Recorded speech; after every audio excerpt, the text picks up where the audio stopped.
నమస్తే. ఈరోజు మన స్టూడియోలో ప్రముఖ ఆధ్యాత్మికవేత్త, వేదిక్ యాస్ట్రాలజర్ అవినాష్ దాస్ గారు ఉన్నారు. గురుగారితో మాట్లాడేద్దాం. నమస్కారం గురుగారు. నమస్కారం. ఓం నమ శివాయ. ఓం నమో వెంకటేశాయ. గురుగారు, ఏప్రిల్ మాసంలో కుంభరాశి వారి పరిస్థితి ఎలా ఉండబోతుంది? ఎలాంటి ఫలితాలు ఉండబోతున్నాయి ఈ నెలలో? కుంభరాశి వాళ్ళకి షష్టగ్రహ కూటమి రెండో ఇంట్లో జరుగుతుంది. సో రెండో ఇల్లు అంటే అక్యుములేటెడ్ వెల్త్ విషయంలో కొంచెం జాగ్రత్తగా ఉండాలి.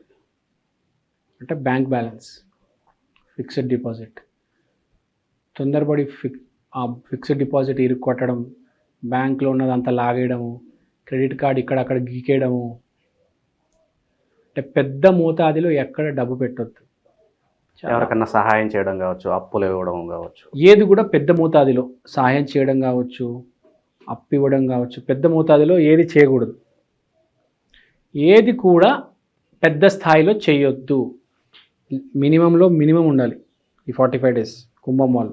గ్రాండ్గా చేద్దాం అనే థాట్ ఏదైతే ఉందో వదిలేయాలి ఫస్ట్ ఆఫ్ ఆల్. అసలు ఏది మీ పెళ్ళి కూడా చేసుకోవాలనుకుని ఇప్పుడు గ్రాండ్గా చేయకూడదు. గ్రాండ్గా ఏది చేయకూడదు, ఫ్లాప్ అవుతుంది.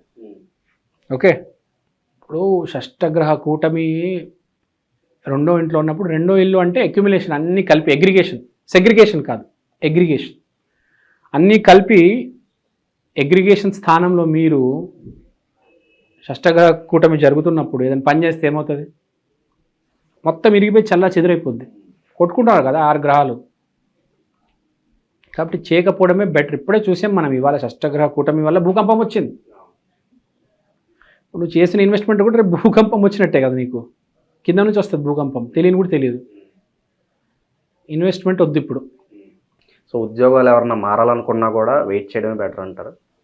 మారండి, ఒక 45 days అయితే మారొద్దు. అదే I correct my self. 45 days కొంచెం జాగ్రత్తగా ఉండేనే బెటర్. ఏదో మారి ఇప్పుడు నా జాబ్ నేను మానేసి ఒక ఆఫర్ లెటర్ తెచ్చుకొని వేరే కంపెనీకి పోయాను, అక్కడ జాయినింగ్ లెటర్ ఇవ్వకపోతే ఇది పోయే అది పోయే. ఇక ఆరోగ్య పరిస్థితి ఎలా ఉండబోతుంది మరి ఈ మాసం? ఆరోగ్య పరిస్థితి చాలా మెరుగ్గా ఉండబోతుంది. He is going to take decisions to improve his health.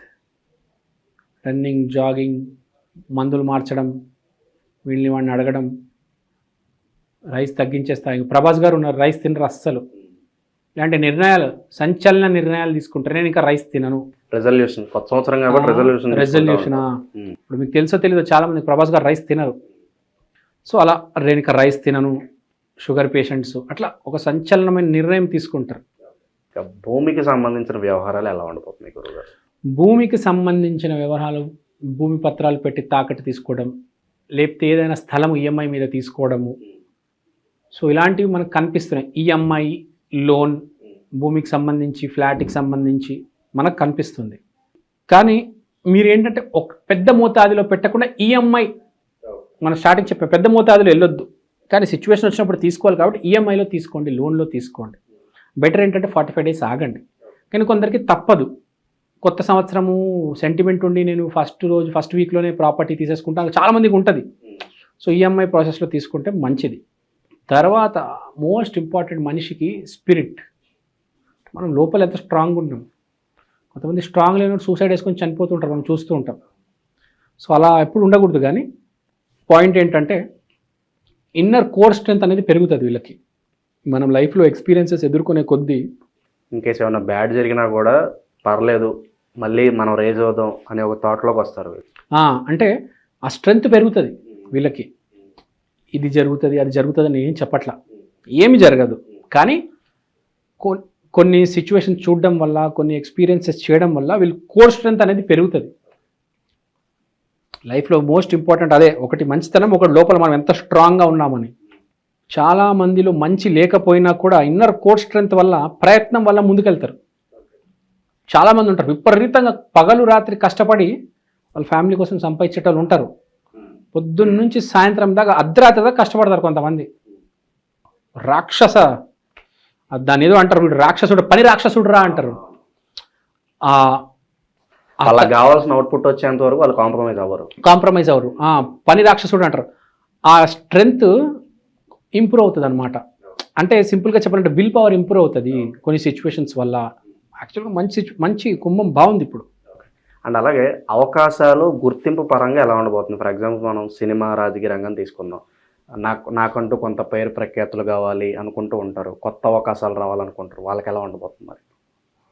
ఇప్పుడు ఆర్థిక పరంగా వీళ్ళు బాగా ఇంప్రూవ్ అవుతారు. ఇయర్ నెల గురించి మాట్లాడదు. కుంభము ఆర్థిక పరిస్థితి చాలా ఇంప్రూవ్ అయిపోతుంది వీళ్ళది, ఫ్రాంక్గా చెప్పాలంటే. కానీ పేరు ప్రఖ్యాతులు అంత ఈజీగా రావు. సో కుంభరాశి వాళ్ళ గురించి మాట్లాడాలంటే ఆర్థికంగా బాగుంటుంది, ఫ్యామిలీ పరంగా బాగుంటుంది, పేరు ప్రఖ్యాతులు అంతగా రాకపోవచ్చు, కానీ ఫ్యామిలీ లైఫ్, మానిటరీ లైఫ్ అయితే బాగానే ఉంది. తర్వాత మీరు ఇంకో ప్రశ్న అడిగారు, కుంభరాశికి అసలు ఎలా ఉంటుంది సంవత్సరం, ఈ నెల అంటే వీళ్ళు స్టార్టింగ్ ఏంటి, ఇయర్ వీళ్ళు ఎలా ఉంటారు అనేది. సో ఇయర్ వీళ్ళు ఫైనాన్షియల్ యాంగిల్లో ఆలోచిస్తే చాలా బాగుంటుంది. ఫైనాన్షియల్గా మనం ఎలా సంపాదించాలి, పేరు ప్రఖ్యాతి సంపాదించడం కంటే ఫైనాన్షియల్గా మనం ఏం చేస్తే బాగుంటుంది, మన ఫ్యామిలీ కోసం ఏం చేయాలి. 3 పిల్లలు ఉన్నారు, 3 పిల్లలకి ఫిక్స్డ్ డిపాజిట్ పెట్టద్దాం, 3 పిల్లల పేరు మీద బంగారం పెట్టద్దాం, ఇలాంటివి చేసుకుంటే ఆలోచనలు కూడా అలానే వస్తే చాలా బాగుంటుంది. ఆ పేరు ప్రఖ్యాతి దాని వెనుక పోవద్దు మీరు. తర్వాత కుంభరాశి వాళ్ళకి సంవత్సరం బాగానే ఉంది, ఏ ప్రాబ్లం లేదు. ఏలినాటి శని కూడా మీకు ఇక మొదటి పాదం అంటారు కాబట్టి మీరు శని బాగుంటే మీరు ఏ ఇబ్బంది లేదు మీకు. యాక్చువల్గా ఏలినాటి శని మొదటి పాదం బాగానే ఉంటుంది. రెండో పాదం ఉన్నోడికి యాక్చువల్గా ఇబ్బంది, మొదటి పాదం యాక్చువల్గా బ్లెస్సింగ్ అని చెప్పొచ్చు మనము. మొదటి పాదం, మూడో పాదం ఏలినాటి శని బాగానే ఉంటుంది. శని బాలేడు అంటే అది వేరు, మళ్ళీ ఆ స్టోరీ వేరు. మీ శని బాగున్నాడు, మీ శని మాదిరిగా ఉన్నా పర్లేదు, హ్యాపీగా నడిచిపోతుంది, ఏం ప్రాబ్లం లేదు. సో చాలా కూల్గా ఉండొచ్చు. చెప్పేది ఏంటంటే ఏ పని అయితే చేస్తూ వస్తున్నారు ఇప్పుడు దాకా ప్రతి మనిషి చేసేది ఏంటంటే సంపాదించడం, ఫ్యామిలీని బాగా చూసుకోవడం, అదే చేయండి. కొత్త స్టంట్లు ఏదో పేరు వచ్చేయాలి ఇది అది అని వేయొద్దు. బీ కూల్, బీ రిలాక్స్డ్, చాలా హ్యాపీగా ఉండండి. తర్వాత మరి రెమెడీస్కి వచ్చేసరికి గురుగారు ఇంకా మంచి ఫలితాలు పొందాలంటే వీళ్ళు ఎలాంటి రెమెడీస్ చేసుకుంటే బాగుంటుందంటారు? మనం రెమెడీస్ ఎందుకు చేసుకుంటామంటే బేసిక్గా డెవలప్ అవ్వడం కోసం, లేకపోతే ఉన్న కష్టాల నుంచి బయటికి రావడం కోసం. ఒక కొత్త అవకాశం, ఒక లైఫ్ మారాలి, నెక్స్ట్ స్టేజ్కి వెళ్ళాలన్నా, లేకపోతే ఉన్న ప్రాబ్లం నుంచి బయటపడాలంటే ఒకటే మార్గం, గురువు. మనకు తెలిసిందే. ఇప్పుడు బేసిక్గా కుంభం అనేది శని బేస్డ్ రాశి. జీవితం ఇంప్రూవ్ అవ్వడానికి కంప్లీట్గా ఓవరాల్గా శని రెమెడీ చేసుకోవాలి. కానీ ఏ రాశి వారైనా బేసిక్గా ఎప్పుడైనా గురువు బాగుంటే అన్ని ఓవరాల్గా గ్రోత్ ఉంటుంది. సో అంటే కుంభరాశి శనికి చేసుకోండి వీళ్ళు, ప్లస్ గురువుకి చేసుకుంటే బాగుంటుంది. గురువు శని కలిపి ఒక రెమెడీ చేసుకుంటే కూడా యాక్చువల్గా చాలా బాగుంటుంది కదా. శని అంటే కర్మ, గురువు అంటే ధర్మం. సో ధర్మానికి కర్మానికి కలిపి ఒక రెమెడీ చేసుకుంటే చాలా అద్భుతంగా ఉంటుంది ఎవరైనా కదా. గురువుకి శని, జీవితం కంట్రోల్ చేసేది ఎవరండి? ఈ 2 ప్లానెట్సే. జీవితం అంటే కూడా ఏంటి? కర్మ, ధర్మ.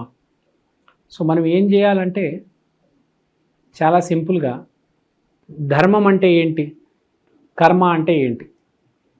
ధర్మం అంటే ఇప్పుడు ఒక రెమెడీ, ధర్మపరమైన రెమెడీ చేయాలి. కర్మం అంటే బేసిక్గా రెమెడీ చేయడమే. సో ఇప్పుడు కుంభం కాబట్టి శని బేస్డ్ రెమెడీ. సో శనికి సంబంధించిన ఐటెం డొనేట్ చేయాలి. ఒక బ్లాక్ టీషర్ట్, ఒక లెదర్ షూస్, పోనీ చెప్పులు ఎవరికైనా ఇస్తున్నారు, ఇచ్చేటప్పుడు ఇది శని. గురువు అంటే ఏంటి? నేను నీకు ఇస్తున్నాను అనేది. అమ్మ నువ్వు బాగుండాలమ్మా, నీకేమైనా ఇంకా కావాలంటే చెప్పు.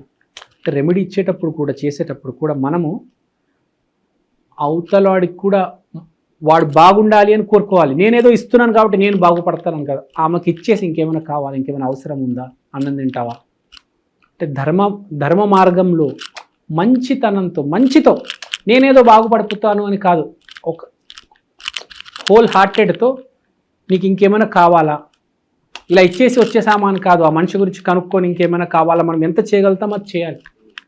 జస్ట్ 10 మందికి 10 లడ్లు ఇచ్చేసి కాదు. సో రెమెడీ చేసేటప్పుడు కూడా మనము ఎవరికైనా స్పెషల్గా రెమెడీ చేయాలంటే జనరల్గా 10 మందికి 10 లడ్లు ఇచ్చేస్తాం. ఒక మనిషిని పట్టుకొని బేసిక్గా వాడి జీవితాన్ని మార్చడానికి ఎంతో కొంత ట్రై చేయాలి. Some help. మన ఆఫీస్లో ఒకరికి ప్రమోషన్ మనం ఇప్పించామనుకోండి వాడి జీవితం చేంజ్ అవుతుందా లేదా? సో ధర్మ మార్గంలో కంప్లీట్గా అంటే మనం ఏం చేస్తామంటే హోల్సేల్గా రెమెడీ చేస్తూ ఉంటాం బేసిక్గా, ఇంత 10 మందికి, అట్లా కాదు, ఒక్కడికి పూర్తిగా చేయాలి, ఒకటి జీవితం మారాలి దానివల్ల. అది బేసిక్గా నేను చెప్పేది. అంటే మనసుతో చేయండి, మానిటరీగా డబ్బుతో కాదు. ఒకరికి చదువు చెప్పడం కూడా చాలా గొప్ప రెమెడీ. మీరు ఒకరికి చదువు చెప్తాడు జీవితం ఇంప్రూవ్ అవుతుంది కదా. ఒకరికి ఫ్రీగా చదువు చెప్పండి, చాలా గొప్ప రెమెడీ అది.